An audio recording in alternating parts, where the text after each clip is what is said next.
ಓಂ ಶ್ರೀ ಗುರುಭ್ಯೋ ನಮಃ. ಶ್ರೀಮದ್ ಭಗವದ್ಗೀತಾ 7ನೇ ಅಧ್ಯಾಯ 28ನೆಯ ಶ್ಲೋಕ. ಯೇಷಾಂ ತ್ವಂತಗತಂ ಪಾಪಂ ಜನಾನಾಂ ಪುಣ್ಯಕರ್ಮಣಾಂ ತೇ ದ್ವಂದ್ವ ಮೋಹ ನಿರ್ಮುಕ್ತ ಭಜಂತೆ ಮಾಂ ದೃಢವ್ರತಾಃ.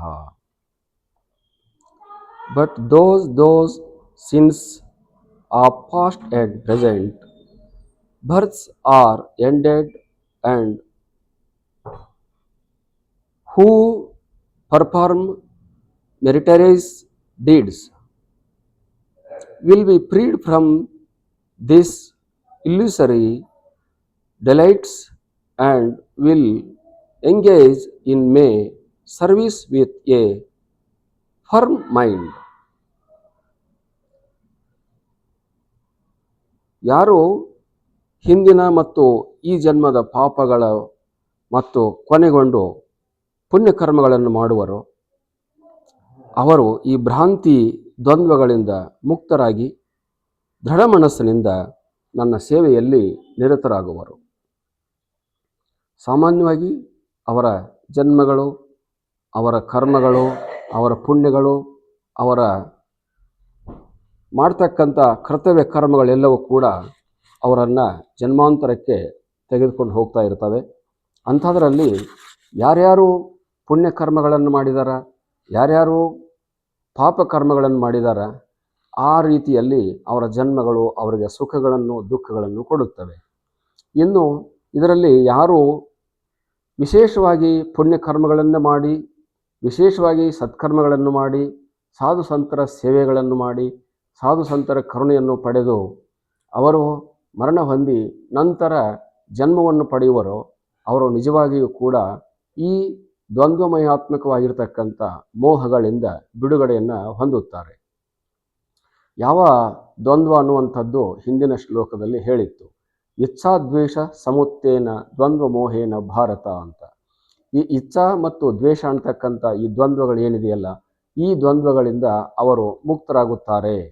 ಆದ್ದರಿಂದ ಯಾರಿಗೆ ಇಚ್ಛಾ ಅನ್ನುವಂಥದ್ದಾಗಲಿ ದ್ವೇಷ ಅನ್ನುವಂಥದ್ದಾಗಲಿ ಬರಬೇಕಾದರೆ ಅವರ ಜನ್ಮಗಳ ಪುಣ್ಯಗಳ ಪಾಪಗಳ ಕರ್ಮಗಳು ಏನಿದಾವ ಅವುಗಳೇ ಅವರಿಗೆ ಸುಖಗಳನ್ನು ದುಃಖಗಳನ್ನು ಕೊಡುತ್ತವೆ.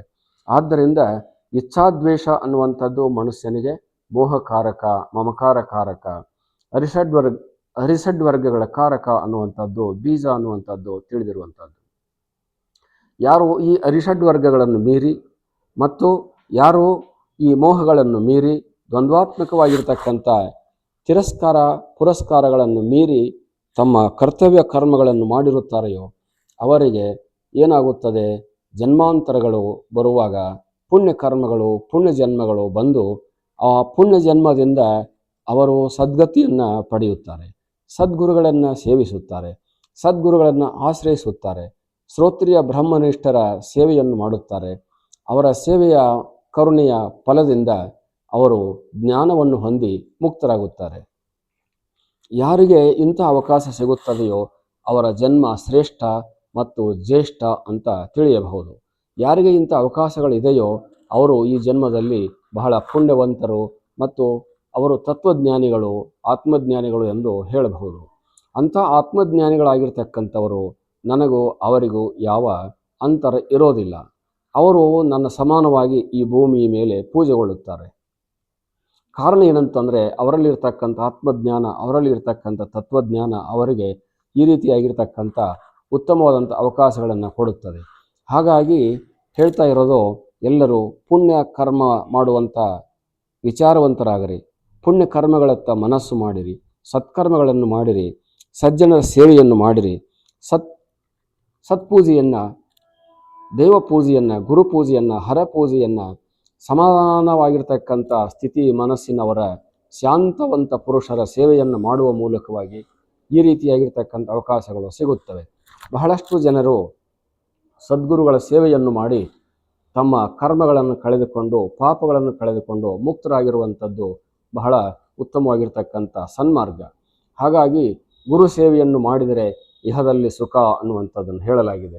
ಗುರು ಸೇವೆ ಆಯಿತು, ಸದ್ಗುರು ಸೇವೆ, ಪರಮ ಪೂಜ್ಯರ ಶ್ರೋತ್ರಿಯ ಬ್ರಹ್ಮನಿಷ್ಠರ ಅವರ ಚರಣ, ಅವರ ತನು ಮನ ಧನಗಳಿಂದ ಅವರ ಸೇವೆಯನ್ನು ಮಾಡಿ ಗುರುಪಾದ ಸೇವೆಯನ್ನು ಒಲವಿಂದೆ ಮಾಡದಲೆ ವರನಿಗಮವನ್ನು ನೋಡಿ ಪಾಡದೆ ಶರೀರ ಮುಂತಾದ ಉಪಾಧಿಗಳ ನೀಡಾಡದೆ ಜೀವ ಪರಮರ ನೊಂದುಗೂಡದೆ ಸುಮ್ಮನಾಗೋದು ವಿಧಿಯೊಳೊಂದದೆ ಮುಕುತಿ ಅನ್ನುವಂಥ ನಿಜಗುಣರ ಈ ಅರ್ಥವನ್ನು ಕೂಡ ಪದವನ್ನು ಕೂಡ ಇಲ್ಲಿ ಸ್ಮರಿಸಿಕೊಳ್ಳಬಹುದು. ಇಂತಹ ಒಂದು ಸದ್ಗುರುಗಳ ಸತ್ಕರ್ಮಗಳ ಸೇವೆಯನ್ನು ಮಾಡುವ ಮೂಲಕವಾಗಿ ಜನ್ಮ ಪಾವನವಾಗುತ್ತದೆ, ಮುಕ್ತವಾಗುತ್ತದೆ ಅನ್ನುವಂಥ ಅಭಿಪ್ರಾಯವನ್ನು ಇಲ್ಲಿ ಹೇಳಲಾಗಿದೆ. ಹರಿ ಓಂ ತತ್ಸತ್.